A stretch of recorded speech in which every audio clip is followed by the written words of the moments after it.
And so here we are. Amy Murrell, I have been looking forward to this for such a long time, and I'm so happy that we're here.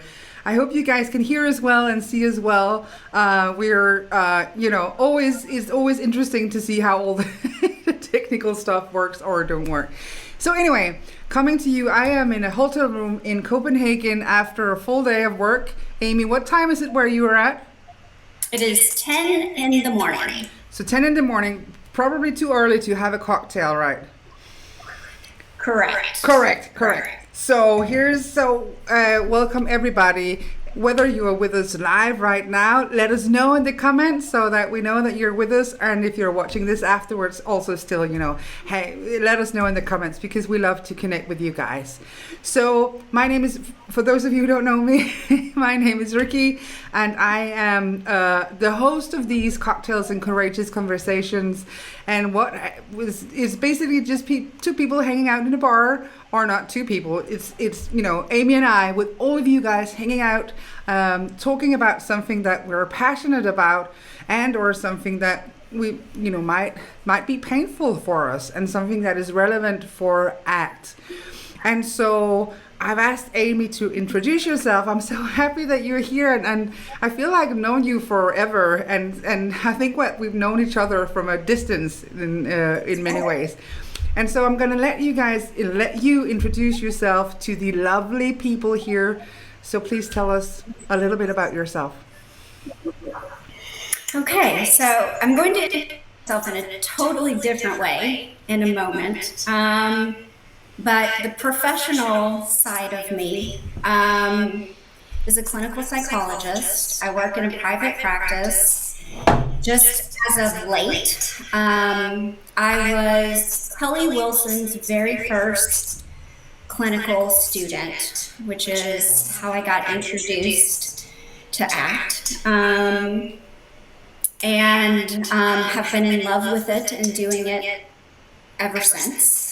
I primarily work with children and parents, but I do see some individual adults in my private practice who are not parents.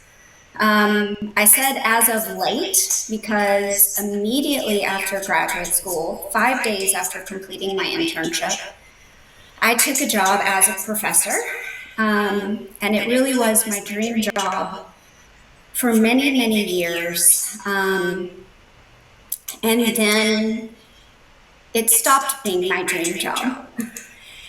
And I did something that was very courageous. Without another job in hand, I took a huge leap and I left and went 500 miles away and started all over. And so now I do teach one class each semester at the university where I live now. But I mostly see people in private practice, which is totally different than anything I'd ever done before. And so that's kind of who I am professionally in a nutshell. Wow. Good on you for taking a leap. Really. That is very courageous. It was very scary, and a lot of people told me that I was crazy rather than courageous or brave, but it's turned out to be very much the right thing.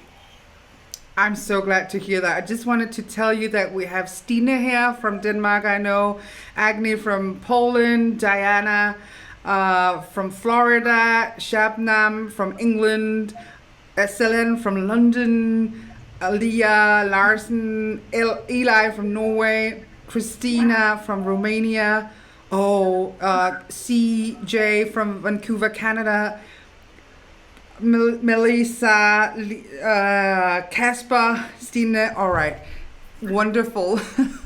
Wow, yeah, amazing. We have all these people, and people are talking about the sound being echoing, and so we'll see if I can fix that as we go along.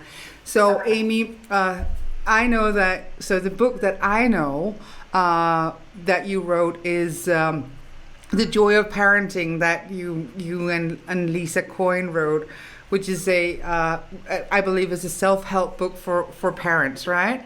Yes, correct. And then I just found out, that you've done so many cool things. But one of the things that just blew my mind was you were telling me about these children books, and I said, like, could you show the audience? So please, like, show the audience.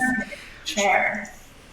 So I know we don't have a lot of time, so I won't show them all. But a former student and now dear friend and colleague, who is a clinical psychologist herself in Colorado, Melissa Londoño Connolly, and I did these books together. She did the illustrations.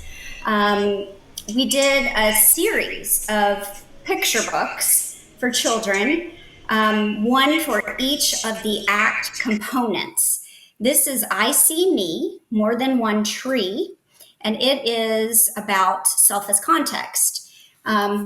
This one in particular is really special to me because it's about the main character struggling with chronic illness and pain. So I'll just show you a tiny bit where it says, when her friends run well, get new clothes, or have snacks, precious Becca believes her can't do it attacks. When she looks in the mirror, it's sickness she sees. Oh, how Becca has tried to view more than disease.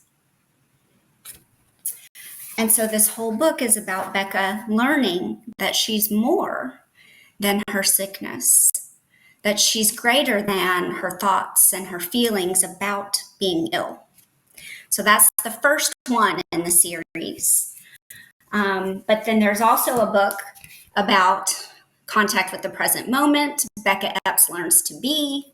And then the last one in the series is Becca Builds a Garden, and it's about committed action.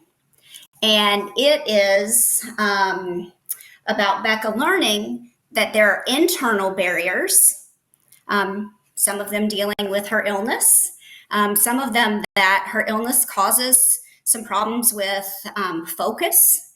And she also has external barriers to building this garden that she so wants to build. She asked her grandmother, why don't kids have their own plots in the garden? And her grandmother says, I'll help you. But Becca learns that she has to overcome all these internal and external barriers to building a plot in the garden. And so it's all about committed action. And I just want to show you some of Melissa's gorgeous illustrations. And it talks about sustainability. So there's this developmentally appropriate introduction to pro-social values about the environment, also about interacting with people who are different from you. Oh, wrong page, sorry. In terms of age and ethnicity. I'm very bad at this still. I'm going to get better at reading books. But it's about committed action. And so there's one for each of the 6 core processes.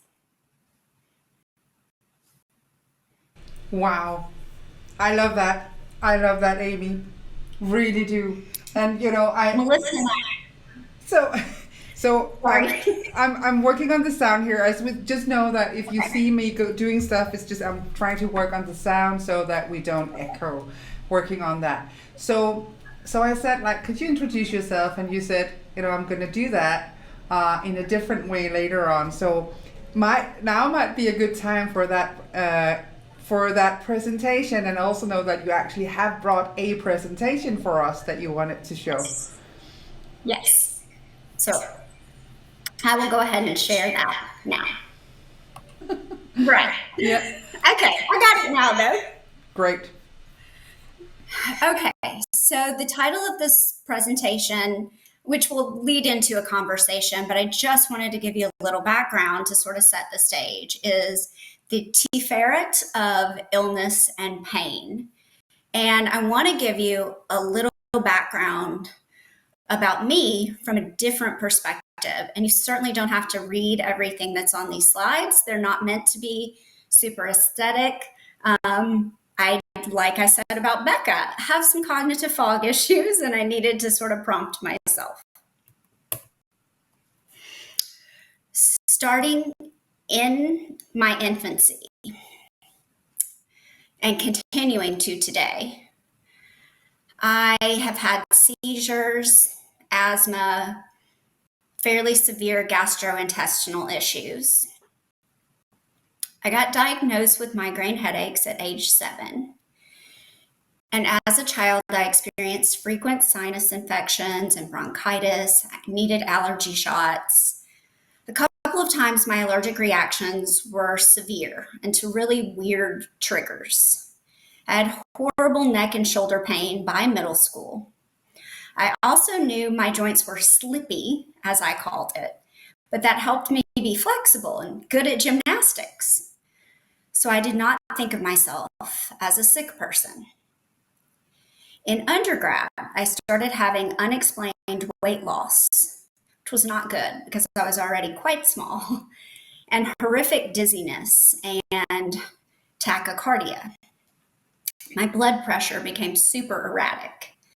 I would get very cold, even in hot weather, and would literally shake. My teeth would uncontrollably chatter, and my hands and feet would tingle and turn blue. Sometimes I had trouble remembering or concentrating, and I was put on blood pressure medicine. Still, I did not think of myself as a sick person. Then in graduate school, I started having more frequent severe allergic reactions. I began having horrible joint, muscle, and fascia pain, and worse, neuropathy. I began to randomly fall down because my joints were dislocating. I became intolerant to any form of exercise. And at this point, I had more diagnoses than I could list on a page. Still, somehow, I looked at all of that, and I did not consider myself a sick person.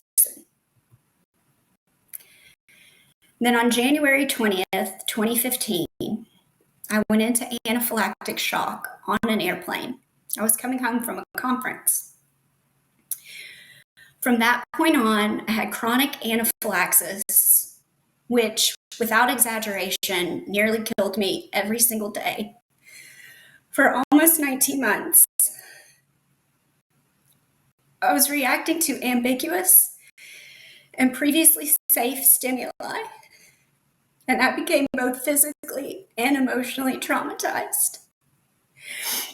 And I became a sick person. At the end of those 19 months, I was so grateful to be alive that I became in awe of every little thing in such a profound way. But then I got over that and I got angry and so fused with I equals sick. Now I vacillate between those extreme emotions and the behaviors that go with them and the more moderate.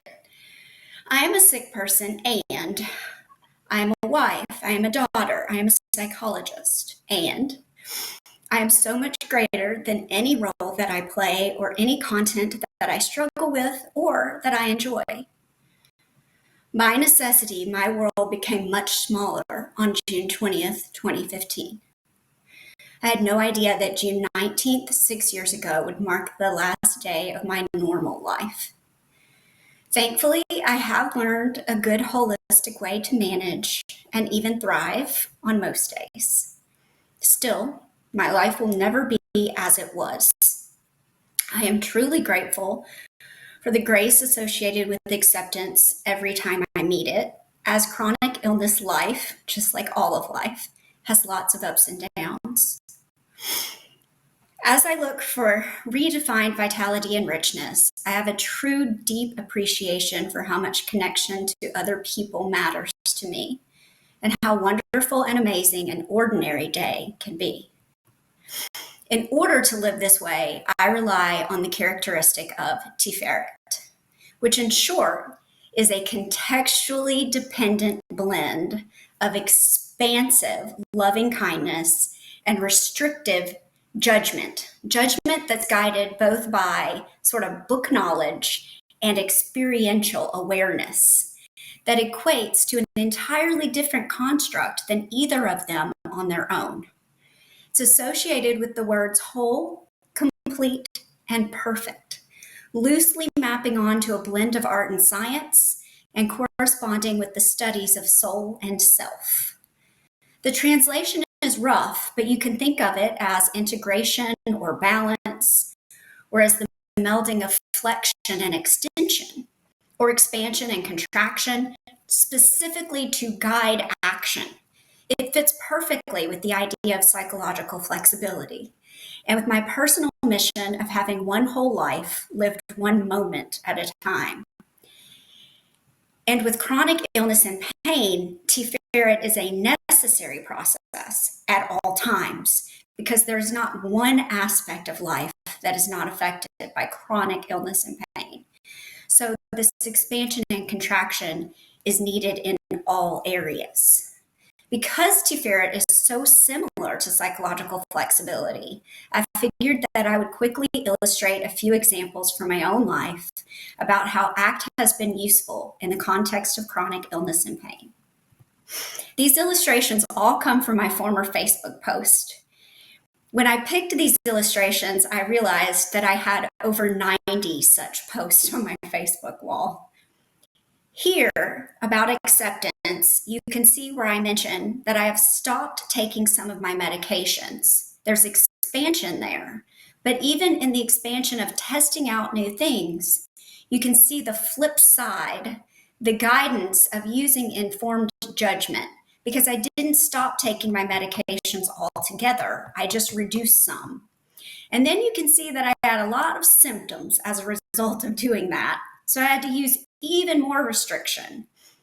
And that's seen by the statement that I had to start the medications again and go back to my doctor for a different plan. And finally, there's the illustration of balance, of Tif'eret, where I say, I tried and I'm glad that I did. Acceptance is where I arrive, whole, complete, and perfect. Here we have a great example of loving kindness that occurs in two different ways. Playfulness and the diffusion that comes with. Sometimes I like to play a fun game. What does this hive look like? And right now I have a bunny and a smiley face and a heart, as well as the diffusion of doing something different than usual with pain by asking, which one of these hives is the most painful right now? And we can see the more restricted and experiential judgment-guided action that is pointed out with the statement that says, and sometimes it is time to quit playing around and get out the meds. Taken together, they are integrated and flexible balance towards action. Sounds familiar to people who know ACT. Here I have simply highlighted keywords that are relevant to self as context type work. Obviously, self-compassion related to open and expansive loving kindness to the self, and remembering that I am a work in progress, as well as expecting growth, are related to knowledge-given judgment. The fact that I noted that I'm holding it lightly is a reference to the flexible thinking associated with Tif'eret. The next section of the slide reminds me that I am not my roles, not my body, not my labels, that I am greater than all that, and also that I am connected to a common humanity. Some days I cannot do very basic things like dress myself, or plug in my laptop, or open my own medicine. Yet other days, I can do fairly intense exercise with little difficulty. The hardest part of this is that there is no predictability about that. I have to rely on my judgment, the good side of thinking and language, to help me figure out what I am capable of, literally from moment to moment, because this can change even within a day. In this statement about my life, you can see the importance of experiential judgment as well as balance and flexibility. I go on to say that that makes it very hard to trust myself, especially my body and my movement, and that I have to constantly work on it, relying on mindfulness to get me through. In this piece, the expansion and the balance of Tif'eret are very evident. The valuing section is 2 slides. It's all centered around me making a decision to go on 2 trips back to back, really expanding my bubble. I specifically say that I knew that I really should not have done it, that it was too much for me, and that I did it anyway for lots of reasons. So here again, you see that there's judgment within expansion. And I go on to state that, like always, there were major negative consequences, physical symptoms like headaches, hives, dislocated joints, that made me really have to restrict further. I had to cancel meetings and teach in a mask. And that was before everyone was doing it. But this continues on to say that I made these choices based on my values. I say my sick body does demand decisions for reasons, but my heart helps me guide choices. And I further state that these hits are worth it. So here again, you see the balance in Tif'eret. And it sounds a lot like valued living, right? Here again, I've just highlighted important words. I say that I've added things back into my diet, which is obviously expansion. And it's really related to open, loving kindness, because I did something just because I wanted to do it. And in fact, knowing better, because I suffered pain, fatigue, and cognitive fog, which I knew was coming. And here you'll see that I also note that I'm really pissed off about it. Why me? This isn't fair. Other people don't have to restrict their food. And I'm sad. I'm crying a lot. I'm thinking I'm broken. I'm feeling like I'm a burden. And then I'm avoidant. I just keep eating the stuff and pretending like I don't know why I'm feeling this way physically and emotionally. And you see that it's highlighted that I finally say, okay, I admit what's going on. I have to stop. I'm making a commitment to do the things that are consistent with my values of caring for myself and my health. And finally, I have one more slide about commitment, which acknowledges that every day is different. But overall, I know I'm not as bad as when I first got really sick, but I will never be as well functioning as before I got really sick. But I'm not worried about myself. And I know that other people shouldn't be worried about me either, because even though every day is going to have ups and downs, I am still writing, I'm still teaching, I'm still researching, I'm still giving presentations and seeing clients. And that feels like psychological flexibility. That feels like Tif'eret. And I hope that that sets the conversation for us to speak about how ACT is relevant to chronic pain.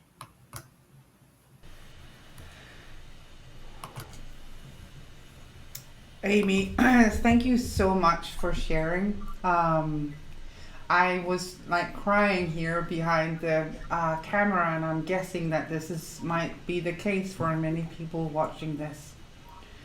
Thank you so much for sharing.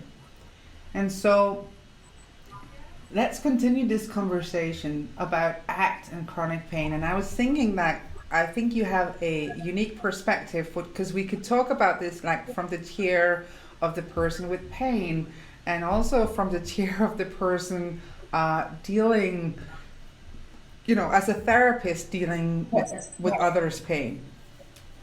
So, from the chair of the person dealing with pain, like, do you have any words of wisdom for therapists out there who have maybe or little experience with pain in themselves? Or there something that we often miss as therapists, do you think? Or is there some advice from a pain, I don't want to use the word patient, but from the perspective of the one suffering from pain, to therapists working with this? Yeah. What I often do, like when I'm doing supervision or trainings, is I talk to people about how they feel when they have a cold or the flu or a broken arm or leg, or, everybody's had some sort of illness or injury. And I talk about how frustrating it is to not feel 100% or to not feel like you can do the things that you could typically do. And then I say, just imagine if that never went away.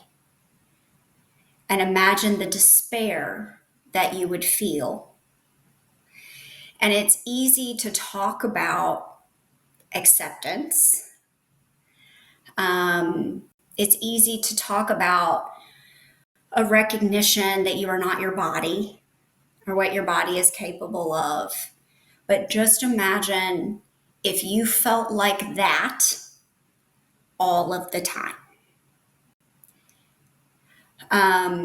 And when I have done that and really helped people like get in that space experientially, it has been pretty eye-opening for people to see and feel like, oh, that would be very, very hard. And I think as someone who, experiences this, it really is a continual process.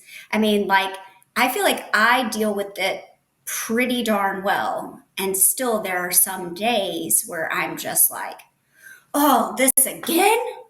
Like, really, this again? Now I have to accept this again? Like, I thought I was done accepting this. And as clinicians, we really have to realize that, like, it's never over. It's never over. It's so tiring. I just want to say, first of all, you should see the comments, like there are hearts coming your way, and people are loving how courageous and that you're sharing and talking to us about this. And one of the things that really resonates, there's so much that resonates with me, but one of the things I wanted to point out is that, like, the having to accept it all over again. Like, I love what you said, like, I thought I just accepted it, and now I gotta have to go back to that again. So there's not, like, no arriving at a, like, final acceptance destination. This is hard work, and it's, I'm guessing for you some days, like, every second. Yes. Yeah. Right. And so as clinicians dealing with people who have chronic pain, and especially if you haven't experienced it, and I admit, before I got what I call really sick, I was very judgmental of people who had chronic pain. Very. And in fact, I would even say, I don't want to work with people who have chronic pain because, like, I have seizures, I have asthma, I have allergic reactions that land me in the hospital for a few hours at a time, and I get over it. Like, I live my life. I did, like, why are they whining all the time? Like, I had those thoughts, and I would be like, oh, I don't want to work with those people. What other judgmental thoughts were you having? I want us to talk about this too. Like, sometimes we have, like, all these judgmental thoughts and experiences towards others. What else was your mind telling you? I mean, well, and I think I will tell you that. I promise I will. But I think it was because, like, I had chronic illness, but I wouldn't go there. Like I kept saying, like, and I still didn't see myself as a sick person. I just, like, I mean, I had asthma, I had epilepsy, I had been, given, like, all these, literally, like, a whole list of a page worth of diagnoses in my medical file, and I was like, I'm not sick, like, it was an avoidant move. So it was protective, right, of me to be like, no, I'm not one of those people. I'm not one of those, like, one of those chronic illness people, I could avoid it as long as I could avoid it. And then when I was literally dying every day for almost 2 years, then there was no more avoiding it, right? It was like God or the universe or whatever was like,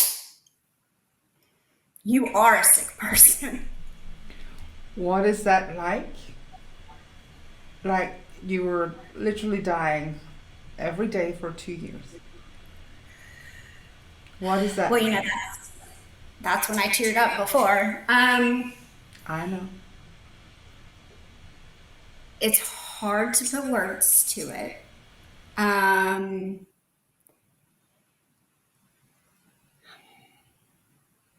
I was mostly worried about other people, and that's the truth, I do not have biological children, but for about 5 years, I raised children that I was first a nanny for and then actually got custody of. Thought about them a lot. I thought about my parents. My parents actually already lost one child to the same genetic disease that I have. Thought about my parents a lot. I thought about my husband a lot. I thought about who I call my academic babies a lot. And they're all grown-ups.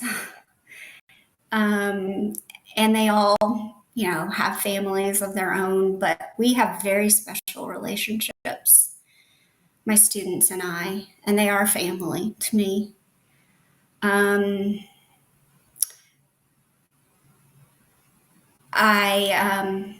not scared to die. I've been sick most of my life.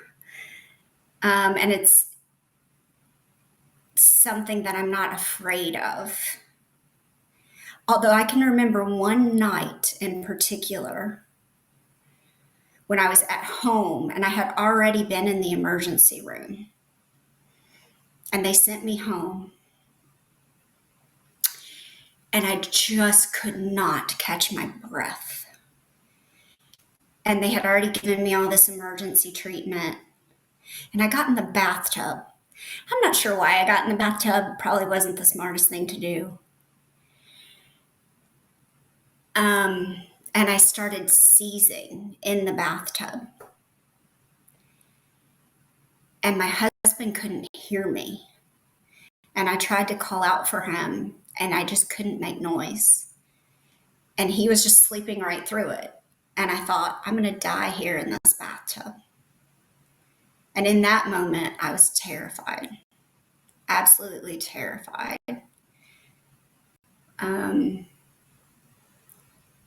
And I thought that would be a particularly awful thing to happen. And what came from that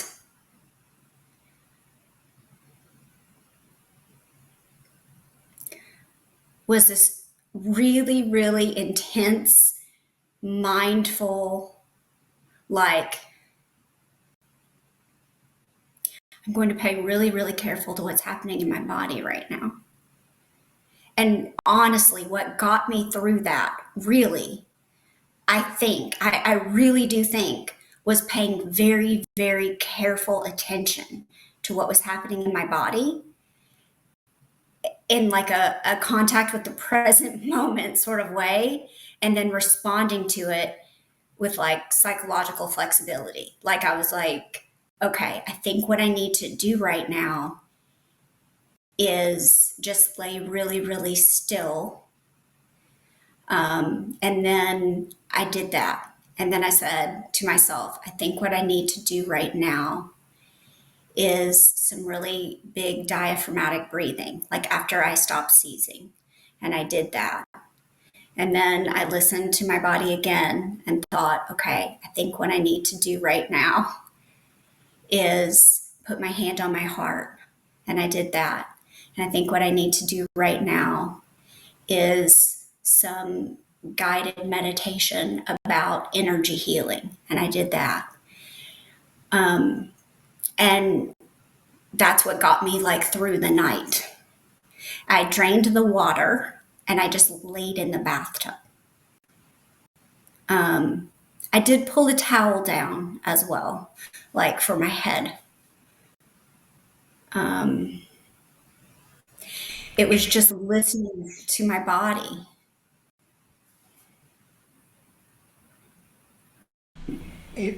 I'm in tears here, Amy, and I'm just a comments are coming in. People are so grateful for you sharing, and I see many of the people who are with us today are themselves knowing what it's like to live a life in pain.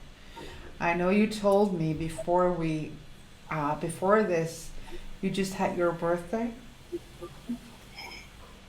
Yeah, It's kind of it's kind of a special birthday to you, isn't it? it is. Yeah. Yeah. So I have a number of things wrong with me. But the biggest thing is that I have a disorder related to my connective tissue called Ehlers-Danlos syndrome, and there are 13 different types of Ehlers-Danlos, but the kind that I have is a vascular type, and for many, many years, there has been research indicating that the median lifespan of people with Ehlers-Danlos is 48, and I just turned 48 on Sunday. So I have been really a little bit in my head about turning 48 for a while. But so far, so good. Happy birthday, and we're all very happy that you are now you are 48. I'm 48. Yeah. Yeah, I was very moved. So you sent me an email about this, and I was so moved about that. And I'm so grateful that you are talking about something that is so difficult, and that you are offering us this unique perspective. I cannot start to imagine what it was like for you to lie in that bathtub and seizuring. What would so thank you for that. Again, the hearts are coming in, Amy, at you. People find you so brave and courageous, and we're so grateful that you're sharing this unique, painful, and might I say, beautiful story. So, Amy, what would be like for the people here who works with the ACT or CBS approach with pain, chronic illness patients? Do you have any advice, like what would be important? What should we think about? What, maybe I have people asking me all the time, is there a certain metaphor or an exercise that you love or that resonates with you? We would love for you to enlighten us. I think for me, the most important piece, it's hard to say, actually. I started to say the most important piece was self as context. But it's hard to remove self as context from the rest of the work. I think it's very important for people with chronic pain, with chronic illness, to recognize you're not your body. You're not what your body is capable of. You're more than your illness. I love the metaphor of being the sky and not the clouds or the weather. Here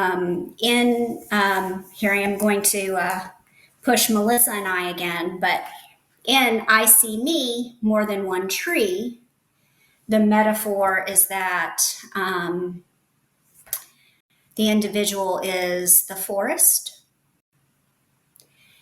and not the things in the forest, like one tree in the forest, or the animals that come and go from the forest. Trees lose their leaves. Lakes in the forest may dry up over time. Animals do come and go from the forest. People may come and go from a forest, but the forest itself remains. And so that's the metaphor that is in this book. And it ends with saying, like the forest stays constant amid lots of change, I am always here, though my thoughts and feelings range. I know I am greater, and like everyone I meet, I am the forest. I'm perfect. I'm whole and complete. I love this. So I know that so many of my students, Amy, struggle with the concept of self as context, but because we get so entangled, it can sometimes be hard to grasp. And I love this, because clearly there's a great perspective taking work to be done here, seeing yourself as the forest with all of the trees and everything in it, or the sky with the weather and all. And there's also what I kind of hear you say also is that there's a compassion piece, like towards your body and towards the struggle and towards the pain, which is hard as well, right? Having compassion for the struggle and compassion for the pain. Yes. And you saw that even in some of the Facebook posts that I talked about in the beginning. Like, to me, part of self as context work really has to include self-compassion. I mean, I think that's part of it. And we talk about, I as perspective, I as container, I as, these 4 pieces. But compassion is a piece of self as context work to me, and always has been. But I think also there has to be a reason, like the values work, motivating the self as context work to occur. And of course, acceptance, that again has to be done continually over and over and over again, is part of it as well. Because if you're not accepting, then it's very hard to see that that's not all of who you are. It's hard to do the self as context work if there isn't a value to motivate it, if there isn't an acceptance piece at some level, to see that perspective taking as possible, and I think diffusion is sort of a base level of self as context. I mean, self as context is kind of a special kind of diffusion. And sometimes it's easier to diffuse with specific content that isn't as close to the self.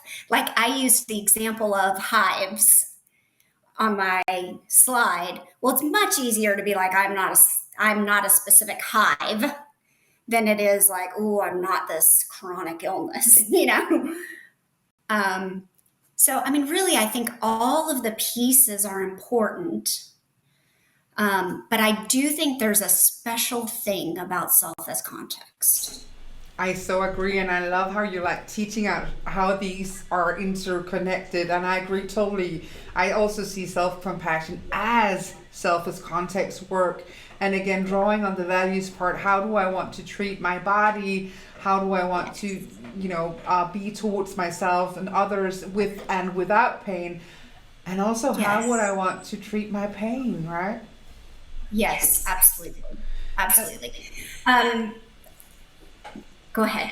So there's a question here. I wanted to go, and so sometimes I just want to say sometimes I'll look away. It's not because it's simply because I'm looking at the questions here. So somebody wrote in the thread here saying that, and I just want to say I can't see who wrote it. I can see the comments here, but somebody says that this person and their husband both have chronic illness, and it impacts more of his daily life activities than mine. He has shared some of the same sentiments as you. We both read and study and apply ACT to our lives. I'd love to hear any advice you have for partners with chronic illness. Do you have any advice for partners with chronic illness, Amy? Well, first of all, I want to say, I said that I started pulling all of these things and I realized that I had a massive number of things on my Facebook. Many of them were about how appreciative I am about my husband. I've been married for 26 years. I've been with my husband for 31 years. And what a I started to say burden, and I hate to use the word burden because it is so judgmental in nature. But this is so hard on partners who either do or do not have pain themselves. It's exhausting. The amount of partnerships that end because it's exhausting is astronomical. I mean, absolutely astronomical. And that's not even taking into account, like my husband and I got married planning on having children. This is another painful piece. And we had 4 miscarriages in a very short period of time before I learned that it was just impossible for me to carry children. And, I'm saying these things fairly flippantly, but they're very painful. And it's just, I'm trying to be mindful of time and stuff. I think there's a quick, easy answer that you have to communicate really, really well. You have to be open and honest about how it hurts. It hurts to see the person you love in so much pain. And it's a lot to carry. Again, whether or not you have physical pain yourself, it will cause you emotional pain. And if you have physical pain yourself, it will make your pain worse to care for a partner with chronic illness and pain. It's just the way it is. You almost have to take turns being sick if you both have chronic illness and pain, and that doesn't always work out. And then I think there's this whole issue of, are you a spouse or a caretaker? And that is huge. Huge, huge, huge. There are lots of times that I personally have said to my husband, I feel like I'm losing a romantic or a sexual connection with you because you're having to take care of me so much. Like when you're having to dress and undress me because I can't do it myself, not for romantic reasons, that makes me feel awful.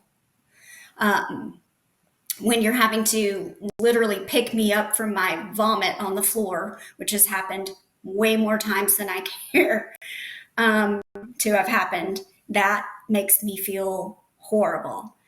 And then I think you have to kind of consider, are we to the point where we need a caretaker from outside in our relationship? But I think just having very open, honest conversations about these things is the way to go. And I feel like I could talk about that in itself for a really long time. It's very hard on partners. And my advice is, because I've worked with couples who have chronic pain as well, professionally, to just be very open, raw, vulnerable about it, and not worry about hurting the other person's feelings. I love this. So I think this goes like in all situations in life, actually, to be open about the pain, to be raw, to talk about this, to put it into words and express it. And I love what you said. Like, ask yourself, are you the caretaker or are you a spouse? It's drawing on different functions, right? Yes. Yeah. And really, this all boils down to a constant functional analysis, really. I mean, I haven't said that before yet, but that's what it is, constantly. I agree. I so agree.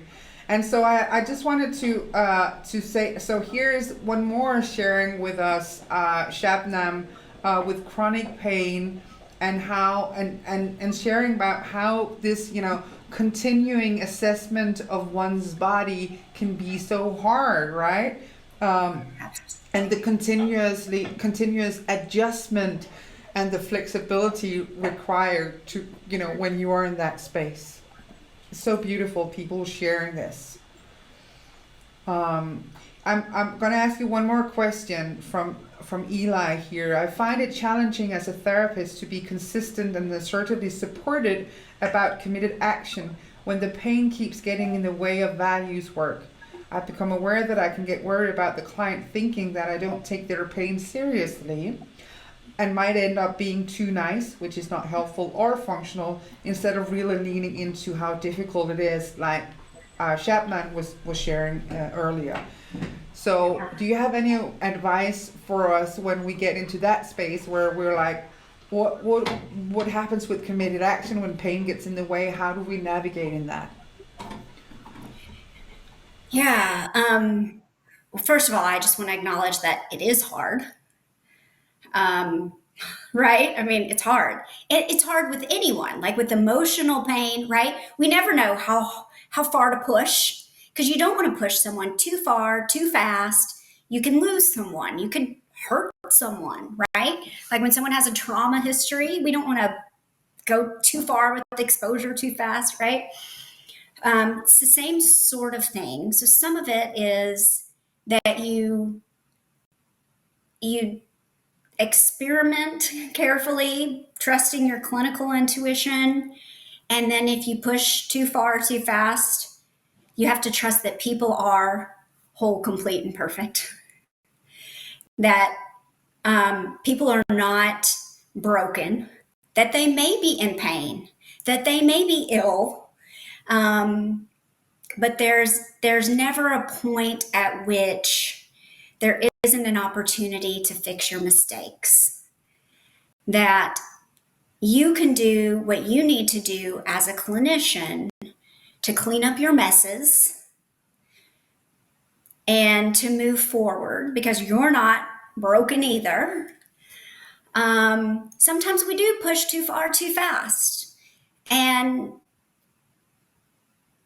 you can catch it. If you're watching your client carefully, if you're doing good moment-to-moment assessment, which is exhausting for the clinician too sometimes, but if you're doing that, you'll catch that you push too far, too fast, and then you just own up to it. It's that same open, raw vulnerability, and you're like, oops, and you apologize, and you back up. The other piece of this, though, is to really, really, truly get that the client or the patient is the expert. No one will know what is right for that person more than that person. And it's our job as clinicians to help them get to the place where they can do this moment-to-moment assessment of flexible, what does my body need in this moment, assessment, so that they can do it on their own without us. That's the ultimate goal. Or if they're in treatment, to tell us what's too much or what's just right. And then we have the job of defusing ourselves from like, oh, am I going to hurt this person? Am I going to push this person too far? Or am I being too nice and not pushing them enough? I mean, like, that's stuff, that's work for us to do. So I think there are like three separate pieces there, like our own diffusion from are we pushing enough? Are we not pushing enough? And then helping clients get to the place through things like self as context work, through acceptance work, so that they can get to the place where they are on their own doing this moment to moment assessment. And then also the work where you're okay with making mistakes, and that's acceptance work on your own part of just knowing it's okay sometimes to mess up, and also recognizing that people are fragile but not so fragile, which I think is a huge part of the ACT stance in general. I was just about to say that because you're speaking so much into that what in ACT is called, the therapy, this, but telling the audience here, we're talking about the therapeutic stance, and I love the way you described it, like that the way you look at your patients as if they're not broken, they might feel pain, but you are holding them as not broken. And as experts of their own body and their own experience. And I just wanted to highlight that therapeutic stance. And I also love the way you were talking about like doing these constant functional analysis and experimenting with, is it working? Because the way, which was kind of I don't think I have given this as much thought earlier, but your presentation really taught me that for a pain, for somebody experiencing pain, what might be possible this moment might not the next moment, but might then again the next moment. So this constant, as you're saying, assessment and constant, it's a flexibility work and work like it's being flexible and on all the time tracking, is this working or is this not? And I love like how you are the vacacious hope, wow, you are seeing, and I think that is what is most profound. Like we have so much to learn from you, Amy. Like it's like the knowledge you have about ACT and basic behavior analysis is just like mind blowing, and I can hear it as I talk to you. Well, you're also teaching us that you are living proof that it is possible to live with pain. It's painful, and it's possible, right. And that like it's just mind blowing the way you sit here and educate us and share with us and open your heart and show up to your vulnerability and to your pain.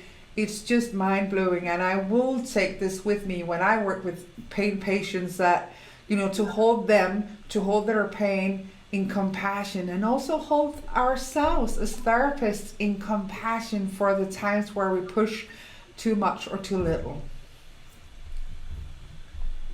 Yeah.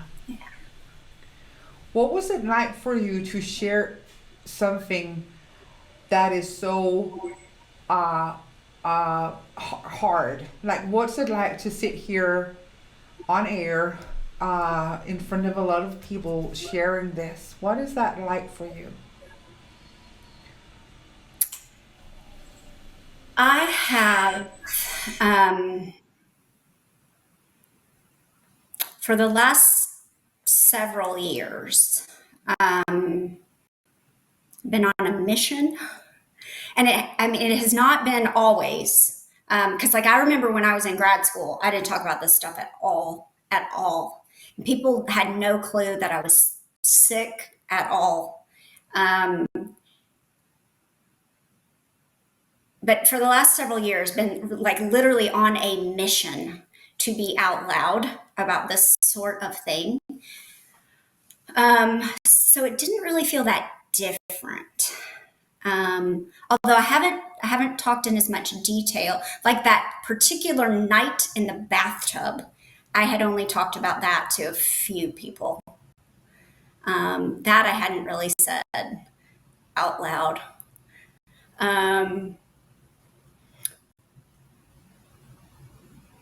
It felt vulnerable. It did feel vulnerable, but I'm used to being vulnerable out loud, so it didn't feel unusual.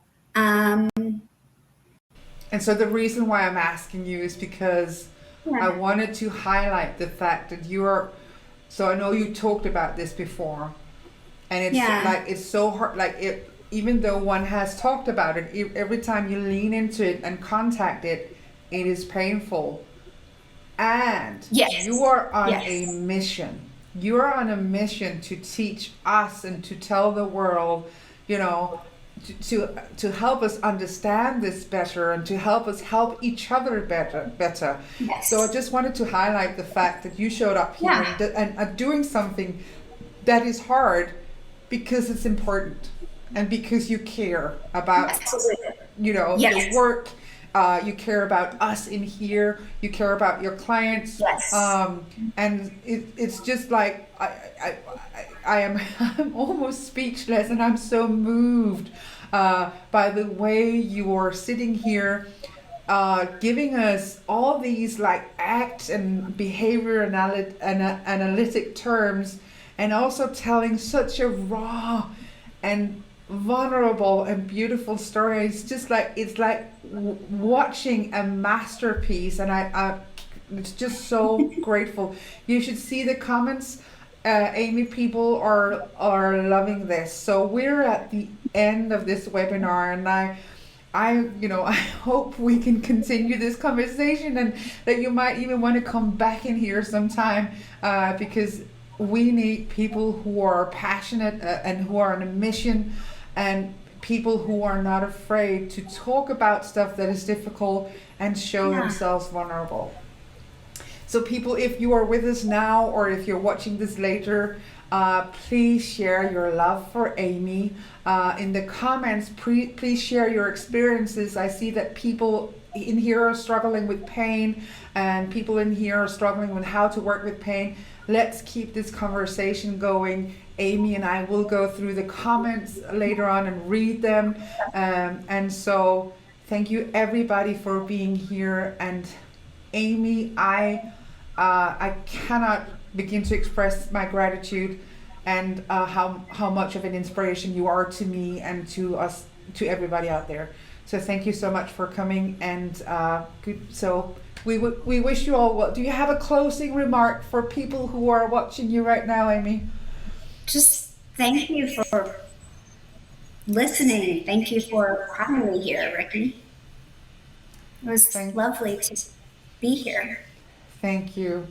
So we wish you all well, everybody, and let's keep the love going in the comments. All right. Bye, guys.